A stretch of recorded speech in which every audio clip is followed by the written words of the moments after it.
Here's how you play 3-2-1 Piñata. First, you'll want to collect these candy cards.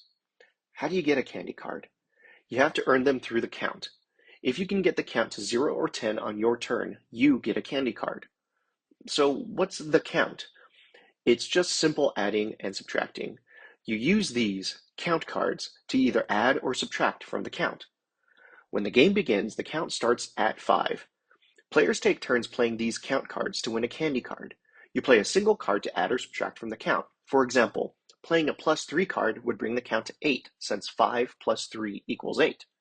That player would announce 8, and their turn is over. The next player would take their turn. Say they have a -2 card in their hand. They would play that card and say 6, since 8 minus 2 is 6.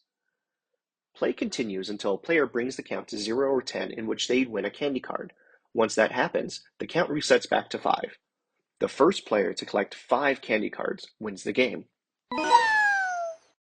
Players also have the ability to play utility cards, which give them advantages in the game. You can steal a candy from another player, force a player to return a candy card back to the candy card pile, take the Piñata stick from another player, more on what the Piñata stick is later, or you can use the same card as a plus or -4 that could be played towards the count, a super helpful card to make it easier to win a candy card. You can block a player from playing any of the 3 previous cards I just mentioned.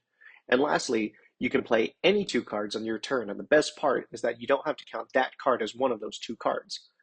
These utility cards will definitely up your gameplay, and not to mention you'll get a zing it to your opponents. Oh, and one last element you should know about the game. It's the Piñata Stick card. The Piñata Stick card is an easy but deceptively tricky card to handle. You don't actually play this card. You simply possess it, and there's only one type of this card in the entire deck. So here's how it works. Normally, when you reach 0 or 10 on the count on your turn, you'll get 1 candy card. However, if you have the Piñata Stick card, you'll earn 2 candy cards instead of 1. Sounds great, right? The trick is, if that player has a rotten candy card and they play it against you, and you have the Piñata Stick, you'll lose 2 candy cards instead of just 1. I'll leave it to you on how you'd want to utilize this card. That's it. I appreciate you watching this video, and enjoy your game.